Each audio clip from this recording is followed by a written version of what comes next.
O universo do xadrez é um tabuleiro de 64 quadrados pretos e brancos. Quando você se sentar para jogar, certifique-se de posicioná-lo de forma que cada jogador tenha um quadrado escuro em seu canto esquerdo inferior.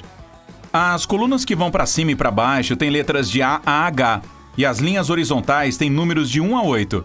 Isso é para facilitar o registro dos seus movimentos. Assim você pode depois olhar para trás para ver se cometeu algum erro grave.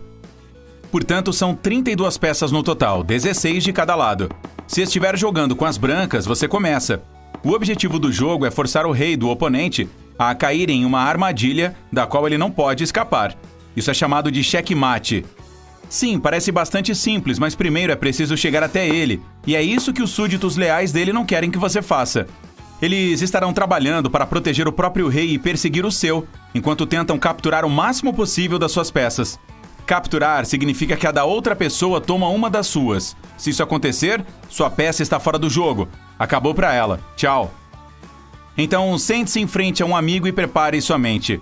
É hora de conhecer a equipe, começando com os peões. São 8 deles, e ficam na frente, então você provavelmente vai perder alguns no início da partida.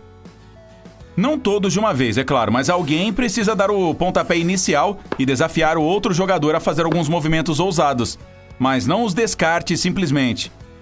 Eles podem ser muito úteis para bloquear caminhos e até mesmo proteger seu rei no final do jogo. Ah, e não se preocupe muito quando começar a perder peças. Você vai capturar muitas por conta própria. É assim que o xadrez funciona. Os peões são as únicas peças que não podem andar para trás. Se movem apenas uma casa para a frente. 2, se for o primeiro movimento do jogo. Ainda assim, não se deixe enganar. Esses pequeninos sorrateiros podem capturar até as peças mais difíceis se você jogar corretamente. Quando um peão pega uma das peças do oponente, ele faz isso com um movimento habilidoso na diagonal, em vez de apenas ir para a frente. Além disso, se o seu percorrer todo o caminho até o outro lado, você poderá substituí-lo por qualquer peça que desejar. Mas chegar lá não é tão fácil. 2 torres ficam em cada canto. Elas são muito tranquilas e podem se mover um pouco mais do que peões. Podem ir para frente, para trás e para os lados, mas apenas se nada estiver bloqueando o caminho delas. As torres não podem pular, mas se o seu oponente deixar uma peça bloqueando o percurso delas, BAM! Antigamente elas pareciam mais como carruagens. Bem ao lado das torres ficam alguns cavalos. Eles se movem em um padrão em forma de L, em qualquer direção que desejarem. 2 saltos em uma direção e um na outra. E são os únicos que podem pular sobre outras peças, suas ou do seu adversário. Porém, não podem parar em um quadrado se você já tiver uma peça lá. Mas se o seu amigo deixar uma peça desprotegida, BAM de novo! Depois dos bravos e saltitantes cavalos, vêm os bispos. Eles ficam de cada lado da rainha e do rei, prontos para fazer o que for preciso para protegê-los. Os bispos se movem na diagonal, em qualquer direção que esteja aberta. Um anda apenas nos quadrados pretos, o outro apenas nos brancos. E agora a peça que você estava esperando, Sua Majestade, a rainha. A branca começa em uma casa clara e a preta começa em uma casa escura. Ela é a peça mais poderosa do tabuleiro, com os poderes combinados de uma torre e de um bispo. Mas como sempre, junto com toda a força vem todos querendo capturá-la.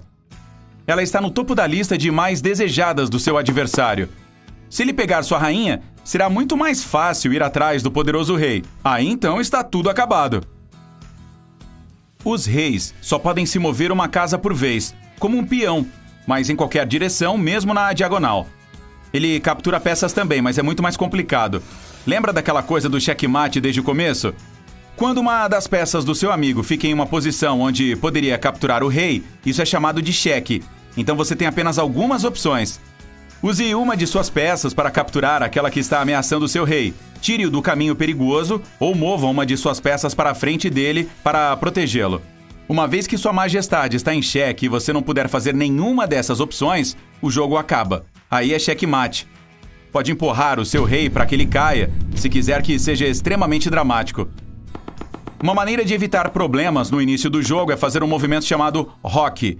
Se houver algum espaço aberto entre sua torre e o rei, você pode fazer com que eles troquem de lugar. Tipo isso.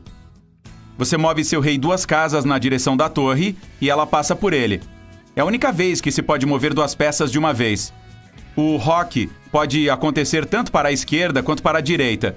Você só está autorizado a fazer isso se não tiver movido essas peças ainda, e contanto que não esteja em xeque. O rei afogado é algo que raramente acontece, mas é bom estar preparado para isso. Significa apenas que você não pode fazer nenhum movimento com nenhuma de suas peças. Seu rei não pode se deslocar para lugar nenhum, mas ele está seguro e não está em xeque. Se isso acontece, ninguém ganha, e é uma espécie de decepção. Tire alguns segundos e tente imaginar como seria. Outra situação é quando um jogo termina empatado. Isso geralmente ocorre quando restam para você e seu oponente apenas os reis, e ambos estão apenas perseguindo um ao outro sem parar pelo tabuleiro. Essa pode ser hora de começar um jogo novo. Mas ei, se chegou a esse ponto, você provavelmente não é mais um principiante. E agora pode responder à pergunta que todos estavam esperando. O que é o Gambito da Rainha de que todo mundo está falando? É apenas um dos movimentos de abertura mais antigos da história do xadrez. Ele consiste em 3 movimentos simples. Primeiro, o peão branco se move para D4, um preto vai para D5 e outro branco se desloca até C4. Sua rainha agora está mais vulnerável e você provavelmente perderá o peão C4. Mas o lado bom, você tem o controle do centro do tabuleiro. Se for um jogador mais ativo que gosta de tomar a iniciativa, vá em frente. Agora, reserve um tempo para praticar algumas variações do Gambito da Rainha. Veja quais movimentos você poderia fazer se estivesse jogando com as brancas ou pretas. O melhor de jogar sozinho é que você sempre vencerá. Incrível! Mas também perderá todas as vezes. Um bom jogo de xadrez tem 3 etapas principais. A abertura. Cada jogador avalia o tabuleiro, tentando construir uma estratégia e ver que tipo de jogador está enfrentando. A fase 2 tem início quando os jogadores começam, um após o outro, a capturar peças cada vez mais poderosas. O estágio 3 é o final, o movimento decisivo. Há bem menos peças no tabuleiro, geralmente menos da metade, e o rei começa a se mover muito mais. O objetivo não é apenas encurralá-lo em xeque-mate. Antes é preciso capturar o máximo de peças que puder do oponente para que seu caminho até o rei fique mais livre. Quanto mais mobilidade suas peças têm, mais poderosas elas ficam. Mas tenha cuidado, bons jogadores adoram deixar armadilhas para você cair, tipo uma peça sozinha em algum lugar.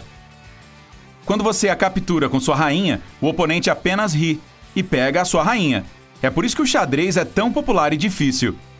Você tem que planejar seu caminho para o sucesso, mas também tentar prever a estratégia do outro jogador. Que treino para o cérebro, hein?